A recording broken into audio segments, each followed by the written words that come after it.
Thank you for joining us and welcome to the program. Tonight we speak about mental health matters. I think perhaps one of the most important conversations that we can have, and we should have had it actually during the lockdown, but even now that it has been eased, I think it's still an important conversation to have. And my guest tonight is Kenneth Kawanguzi, who is an IT support specialist. And Kenneth is going to share his story with us. Kenneth, thank you for joining us. Thank you for having me, Josephine. I know you have quite a story, and I would like for you to take us to the start. Maybe let's begin with your childhood. What was your childhood like? Maybe that will lead us into the now. What was your childhood like? I know society many times when they speak of mental health, they associate it with mad people. I guess that's the norm. But to me, mental health is the state of mind. Are you happy? Are you sad? Remembering my childhood, I remember my dad was, what should I say? Well, he was involved in extramarital affairs.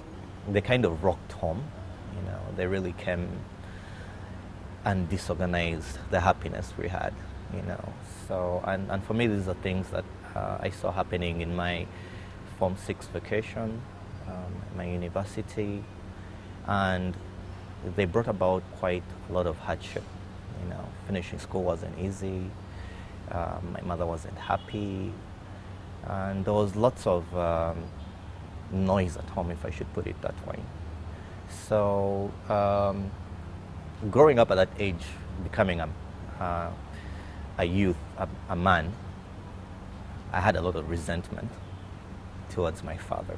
To me, remembering those episodes, I remember where I started being a very angry and resentful character, especially to my inner family. My mother, of course, always practiced that we should forgive, because she was always a Christian lady. And I was very vocal, more vocal than my sisters. So sometimes I would lash out to my dad, and sometimes I would just keep the anger, and sometimes it would just boil over. So by the time I finished school, I already had a fractured relationship. With your father? With my father. I kind of went into my own mode, whereby the only people I wanted to associate with or talk to were my sisters and my mom. My dad, it was more, how are you, what's up, or it was nothing much. It wasn't really a relationship, and I guess he also felt it, you know, but he probably didn't know how to approach me, you know, because I'd kind of locked him out. It was too late.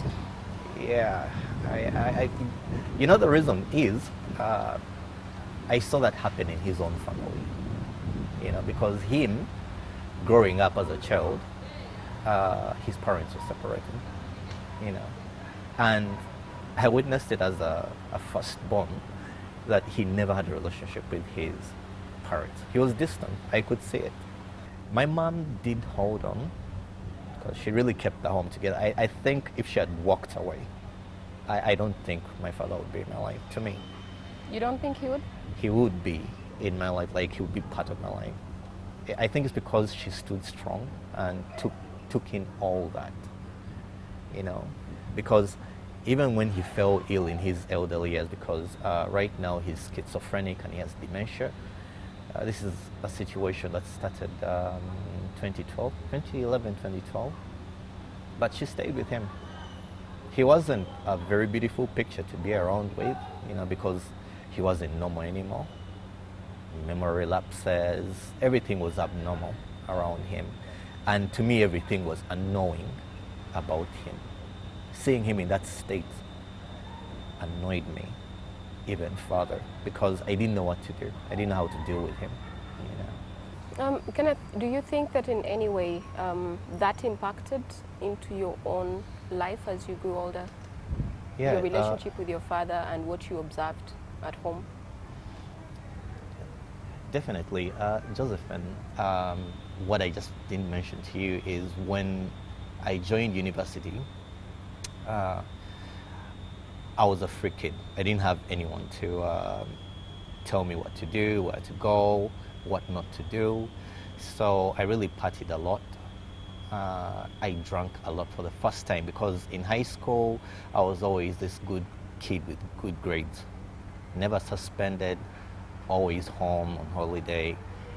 There was nothing really weird about me. But when I joined uni, I kind of expressed liberty. My mother used to call me, telling me, Ken, the situation at home is not good. You know, seems your dad either doesn't have money, or whatever he earns, it's not coming home. It was much later that we actually got to know that he had someone, you know, and they had kids, you know. And these stories hit me hard. Because you see, it's one thing being angry, but it's another thing hearing your mother cry and knowing the reason why she's crying. By 2016, I think I'd started realizing I have a drinking problem. Personally, I'd started realizing it. Because for a person who would drink in the evening, you know, drink morning, weekends, it doesn't matter what time you drink. You want to drink till you black out, or till you forget an argument, or you want to lash out, you know, say something. In 2014, I received, because I joined the oil and gas industry, CNOC, I think in 2012, I get a phone call that your sister has passed. When I went to pick the body of my sister, I saw the state of my dad. I looked at him, I was like, what is this, God? Like, what is this? You're faced with all of these scenarios. You have, your sister has passed on, your mother is trying to cope, your father has lost his senses, your marriage is falling apart. How did you try to cope? And I eventually got laid off during the downsizing in the oil and gas industry. That was 2015. That was like the last nail on the coffin for me. How did you cope? Josephine. Depression, you see, it to me, depression is one thing that a human being will live in denial about. I think I was depressed, but in denial, and for a long time. So with the marriage, of course, we tried church counseling, friend counseling here and there, but of course things just kept, you know, moving apart. And maybe the other thing I even didn't tell you is we tried having kids, you know. So at one time the hospital comes and tells me, hey, your results came back and you have a very low sperm count and you can't have kids normally. Now, I remember when I had that conversation with my mom, I was like, I have cousins, my sisters have kids. Everyone around me has kids, as in, why me? You know, like, I used to, at one time I even got so angry with God. I was such an angry person, so angry. So, all in all, eventually, my wife left me because she felt like our issues were irreconcilable. It hurt me a lot. My mother eventually passed away last year. Because eventually I joined Night Frank, but by June of last year I realized my mental state wasn't functioning. That's the honest truth. It wasn't. I was at work, but I wasn't there.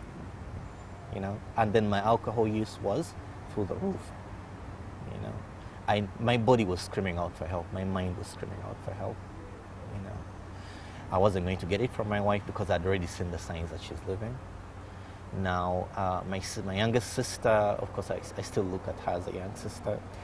She would always try to counsel me, support me, guide me, you know, talk about issues. My friends would do the same, you know. But they realized, in fact, at even one point, I had to go for therapy, for alcohol support in, there's a home in Bukoto.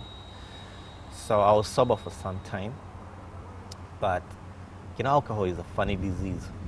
It creeps up on you when you don't know and just messes you up, and you don't even know how to get rid of it sometimes.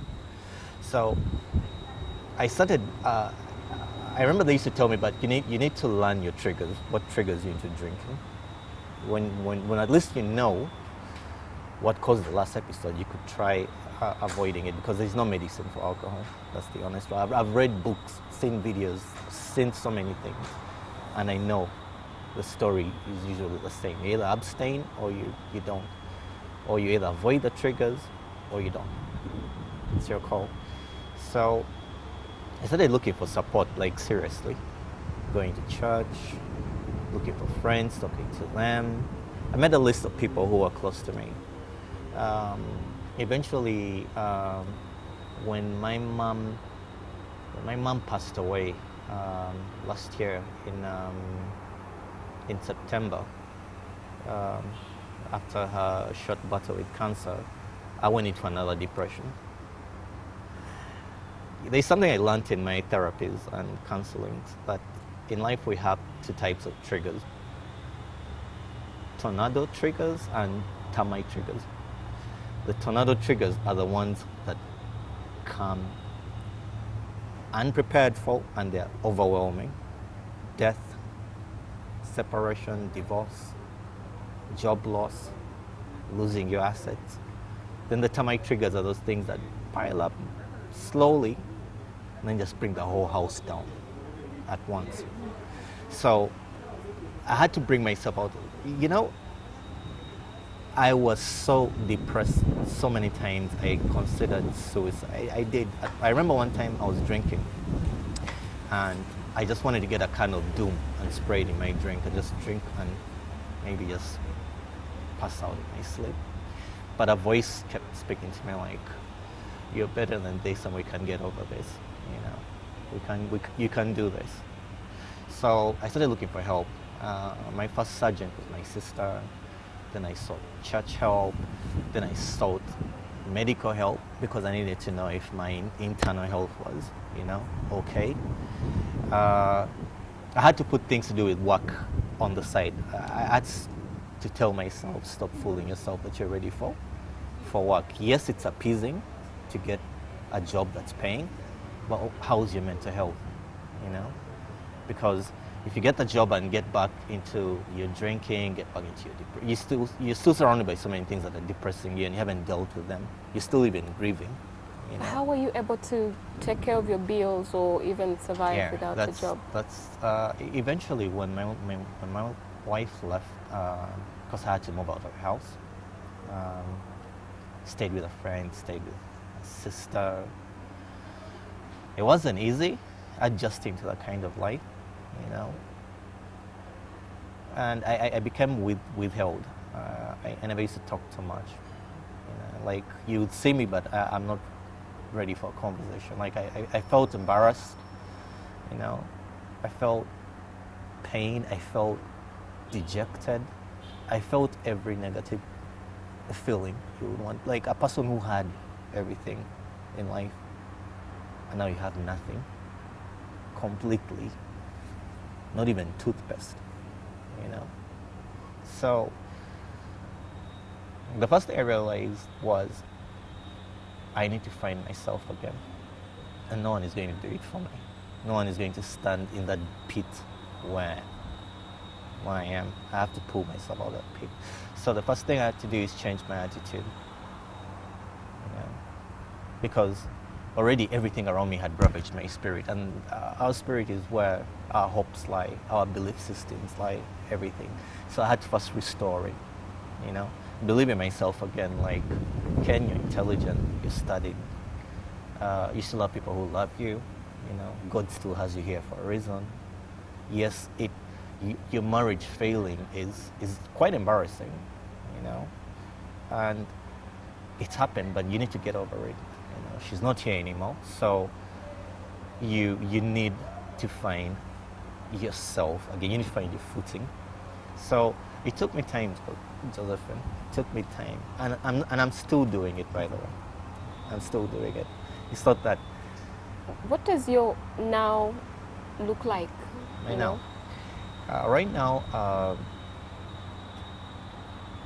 I want to say I've put all my trust and faith in God, believing that there's a better tomorrow, and Also, my focus has changed to my health. I want to work on my health, my eating habits, my resting habits, because my eating hasn't been good. One of the places depression usually kills off first is appetite, you know. So work on my drinking, work on my anger issues, you know, my resentment. I need to learn to forgive. First myself and everyone around me who I felt probably hurt me, you know, because sometimes people do things that they don't intend to, or out of maybe anger as well, or whatever reason. But I need to find a place and forgive them. And eventually looking for an income, whether it's a job or a business. So whichever way I find my happiness and whatever brings revenue, I will do, because I have my passions as well as a person. What are you passionate about? Not IT that much. I love agriculture, livestock farming. That's something I want to look into, because with this whole COVID thing, I think so many people have realized that Employment is very tricky. yeah. One day you have it, the next day you don't. Yeah, and how food- did you manage during COVID-19, Co- knowing co- that you have triggers, and you know there was a lot of opportunity during the lockdown for one of them to be Yeah. set off. And they did. You know, one of the realities that you can't fool yourself around with or hide from is the relapses, or falling in that pit again, because you're going to fall in it one way or another. It's actually always waiting. It's always that patient. But the days, months, weeks when I'm off alcohol, you know, and usually that's when I'm more into the Word, you know, praying, reading the Bible, and surrounding myself with positive people, because I'm not good around people who find happiness in criticizing people. I don't like that personally, Okay. because nobody's perfect. But COVID wasn't easy, honestly. Even those who were supporting us during this time, like I told you, staying with my grandmother and my dad, they had hardships. They wouldn't come to us if they were coming through previously. We had to find other means of survival. Luckily, some friends were there. My sister was there. You know, so we held through, and I didn't believe that we would actually finish this many days with meals on the table, but by God's grace. You know. Kenneth, what would you like to say as your final thoughts, reflecting on yourself, but also keeping in mind that a lot of people are possibly dealing with the same things that you've dealt with, but then they do not acknowledge it as, you know, whatever it turns them into, they don't acknowledge it as a mental issue to even speak of.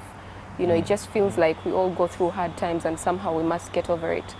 What would you like to say? Just a couple of things, Josephine. One is we need to find a reconnection with God, whatever your belief system is anyway. You know?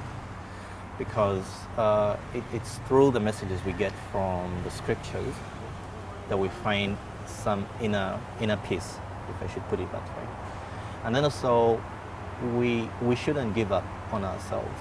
The last thing anyone would ever want to do in this world is give up on yourself, or give up that hope that you have within you. Because once that's gone, then you have not.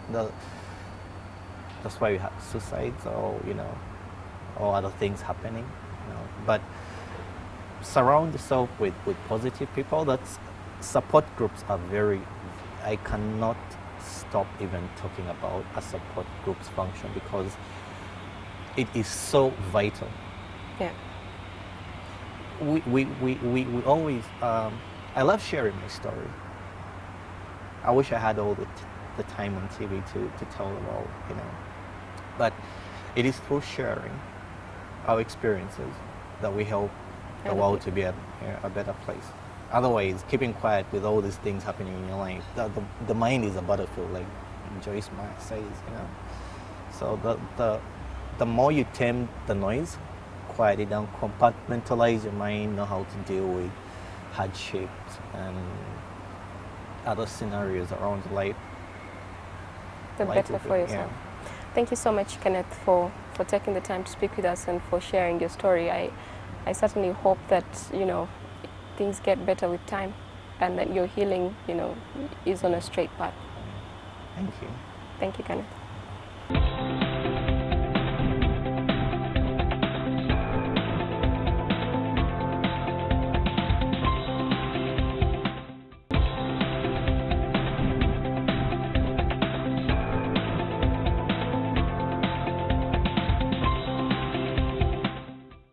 Thank you for joining me, Sarah.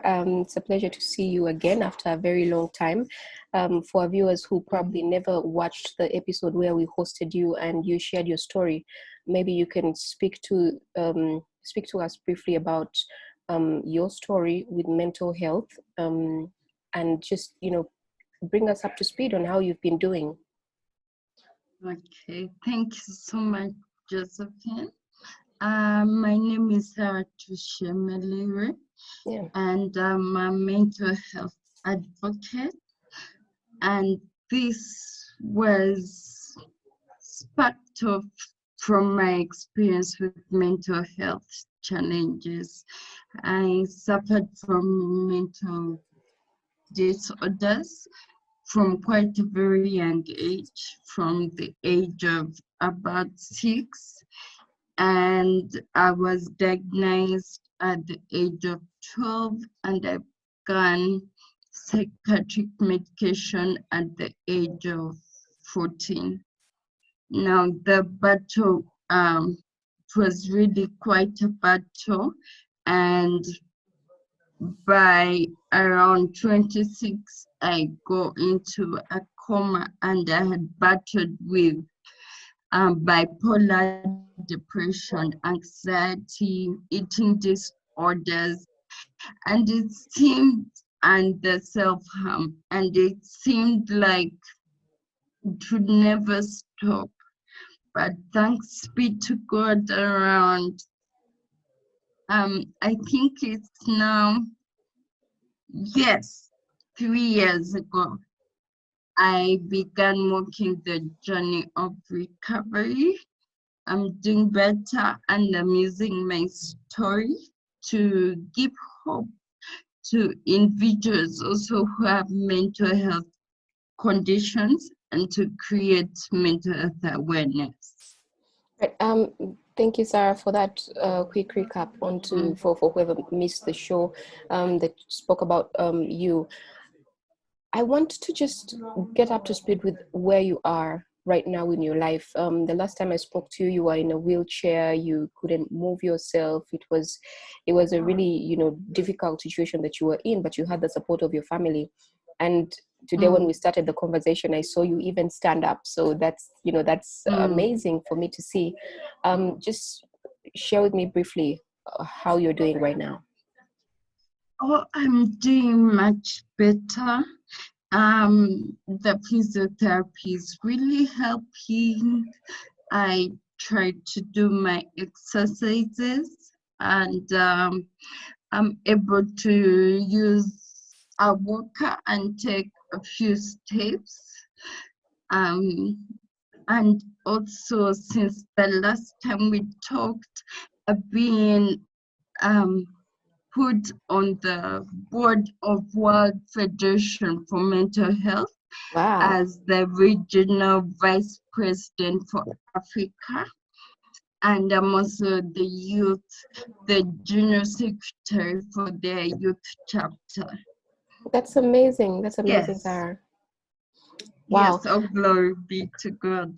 I've been speaking to Kenneth Kawanguzi, and Yes. he's been sharing his journey with me on mental health. And when we're speaking, he said that you were his mentor. So I thought I'd call you up and just check in with you. What does it mean to be a mentor for somebody who is struggling with mental health? It brings so much joy and hope. One, because I've been there, I do not, I hear every story with ears of hope. I see every challenge, every diagnosis with hope.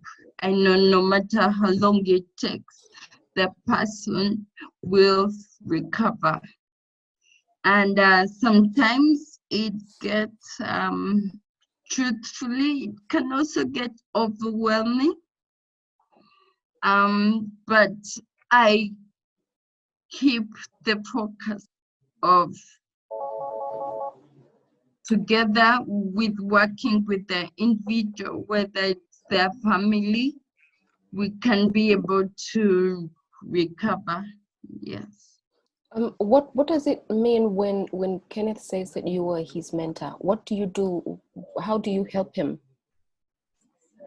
I met Kenneth last year, and what that means is I give him psychosocial support. I'm able to equip him with techniques on how to cope. We have weekly meetings, but he has been doing better, so the meetings have reduced. So basically, it's holding his hand and walking the journey to recovery with him, and being able to call him on when I think, no, you should be looking at things this way or that way, but he's really doing better. It was, you could see it with the way he was talking, and he speaks from a point of he's accepted what he's been dealing with, and he wants to really, really get better. What does help for somebody who has been in the situation that you've been in the situation that Kenneth is in? What does help look like? First of all, I would want to say the word support brings it out better than help. And the mindset of you're not coming to help me, the individual who has a challenge, when it's shifted to I'm coming to support you. Support looks like being interested in who I am as a person, and that's how I see Kenneth and all the other individuals I work with. I want to know more about you because you're more than the challenge. You have dreams. I remember when I met him and I gave him a form to fill in, and I first asked him to tell me about his dreams, his hopes. So that's how support or help looks like, supporting the individual, even on the times they relapse. Yes.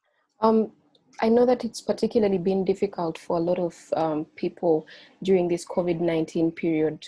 You're stuck in your homes with the lockdown, and then there's all these worries that are going around, and for a lot of people, it's been very, very challenging. What has it been like for you, and how have you managed to give any kind of support? Okay. It has been challenging too for me. I think the first week I was okay, the first weeks until it sort of hit me out of the blue. So the first weeks we were working on how do you cope. Everything seemed okay until I wanted to leave. I just wanted to get out of the house, and I knew I couldn't. And that's when it began to sort of put a bit of pressure. So it has been a trying time. There were times I found myself on my knees and crying and saying, it's okay not to be okay. but rise up, get up, seek help. So I've actually found myself seeking help, and because I have people that I rely on and depend on, and I've also had to make sure I get enough sleep and have time for me and just relax. I think for a lot of people, even when the conversation on mental health starts to be a conversation, the other day I posted something on Twitter and someone said if the people who are struggling with mental health feel they can't handle, let them get off Twitter. And I thought it was an important conversation to have, because clearly a lot of people do not understand just how bad it can get. And I want you to paint the picture of just how bad it can get and why it is important that mental health is something that people acknowledge and start to try towards working towards. Okay, thank you for that. First of all, we all have mental health. Mental health is simply about the way you think, feel, and behave. The way you have a body, and the body has a physical health. So we have a mind, and the mind has a state of health which we call simply mental health. So we do all have mental health. And like the way it's vital to take care of your own physical health, if neglected, there are going to be consequences. So it is with mental health. If neglected, or if a traumatic event happens, there will be an effect, and it will lead to poor mental health, and before you know it, even mental health conditions. And it's very vital to take care of our mental health, because with our mind, only we can think right with our mind. We can be able to handle stresses of life. We can be able to achieve personal goals. But anyone can suffer from a poor mental health, or can have, just like the way you can have your own physical health. What should I say? Be affected. It has nothing to do with whether you're a strong person or not. So for an individual who really would say such a comment, it's because of ignorance. They don't know. We hear mental health and think of someone who is mad, but it's simply a state of the health of your mind. And anything can affect it. I keep saying I am walking on the journey of recovery. But if I'm not intentional about it, it can get really bad. Depression is not just low moods. It's being lonely. It's being in a room full of people and you feel alone. It's not having the strength to get out of bed. It's having a child who is so loving, babe, but you don't want to hold them. It can get very bad. It's not having the strength to push away the bottle. It's wanting to cope with the pain by cutting yourself. It can get very bad. And yet these mental health challenges can be prevented some, and early intervention works amazing when we know the signs to look for. When we first of all get to know that it's okay not to be okay and seek help. So it does get bad. We fail to eat, fail to work, fail to love our spouses, ourselves, fail to lift up our heads, or even lift up our heads, but inside we're not okay, up to the point of planning your own death, but not because you want to die, because you want to end the pain, the suffering. So it can get bad for anyone. Mental health conditions don't know gender, don't even know age. And that's why even with Free Mind Hive, we have programs on how to promote good mental health for children who are as young as 4. Because once you have a mind and are able to think, feel, your mind can be affected. And now we see that a lot of childhood trauma is affecting or compromising our mental health. So we need to guard up, seek help, and be able to create that environment where someone who needs the help can speak up, because we do not want anyone to feel the need to end their life to rid themselves of pain. Sarah, you speak very passionately about this, and I know that you speak from a point of experience.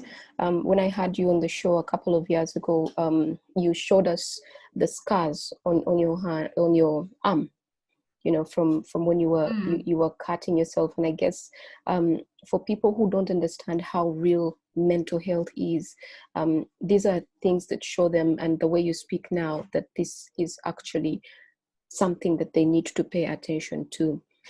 You were speaking to me earlier about how you wake up in the morning, even during this lockdown, and you dress up even when you're going to be home the whole day. Is this one way of coping? Yes. Is this one way of keeping yourself, you know, intact? Speak to me about that. It's not a way of coping. It's a way of loving myself and knowing that I'm valuable. I matter. And the more we give our own selves attention, the better it promotes our own mental health, our own thinking. May was Mental Health Awareness Month, and guess what the theme was? It was kindness. Yes, how kindness impacts our mental health. Not just kindness towards others, but kindness towards ourselves. So we rolled out a campaign on encouraging people to be kind to themselves, because it makes us feel good when we love ourselves, when we show ourselves concern. So that's why I do what I do. Take care of myself, know that I too, I matter. If I am to fulfill God's purpose for my life and reach out and help so many people and support nations, I need to take care of myself, of my mental health. All right. Thank you, Sarah. I'd just like your final thoughts on the subject as we close our show for tonight. Mental health, a very vital part of life. It's actually, I would say, more important than physical health. It's not seen, but plays a big role of who we are and what we are able to achieve. But there's a lot that's being done, and when I see the different organizations here in Uganda that are rising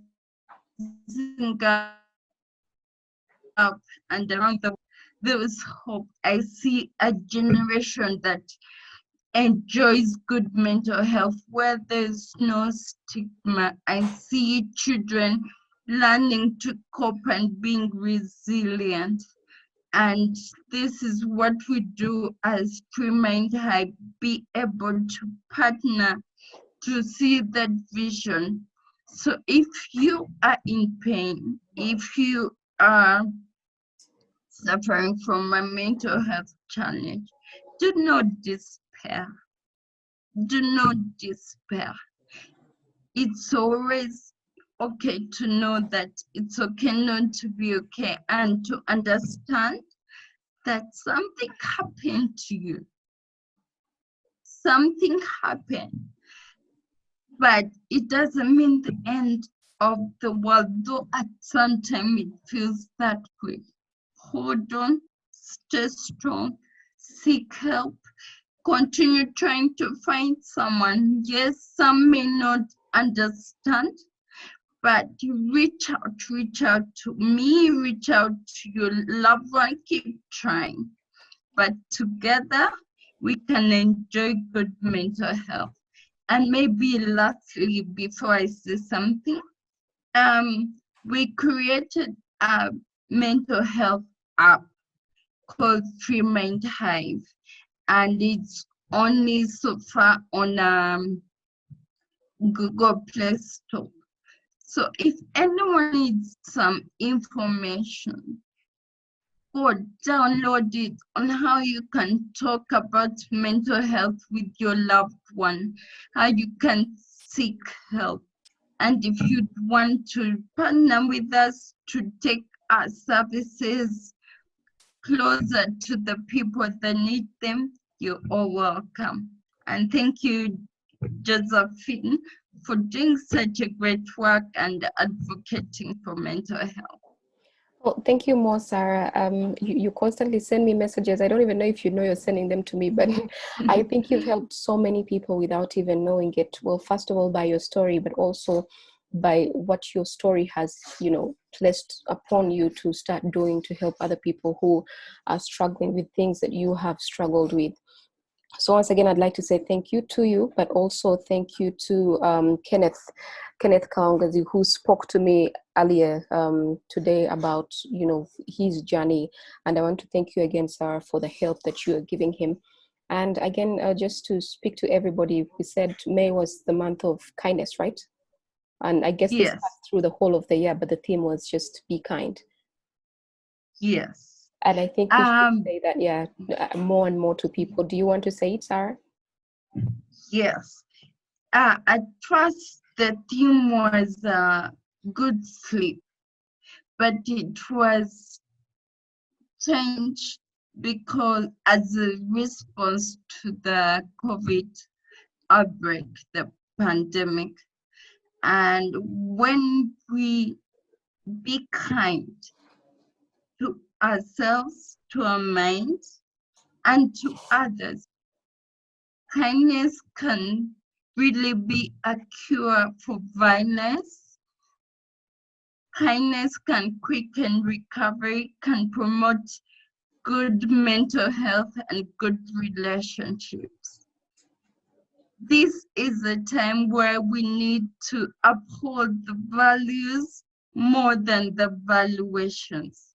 Let us choose the value of kindness and be kind to others, but especially be kind to ourselves. When we need the help, let's seek it. Thank you. Thank you so much, Sarah. I can't add anything after you've said all of that. Thank you once again for participating in this show and for always being on call when we need you to spread that kind of call of kindness. I think you walk your talk, so I'm really glad to know you. Thank you for sharing, for taking the time, and I wish you a lovely evening. That brings us to the end of our show for tonight. Thank you to all our viewers who are watching out there. And coming up is NTV Weekend Edition. Thank you, Sarah.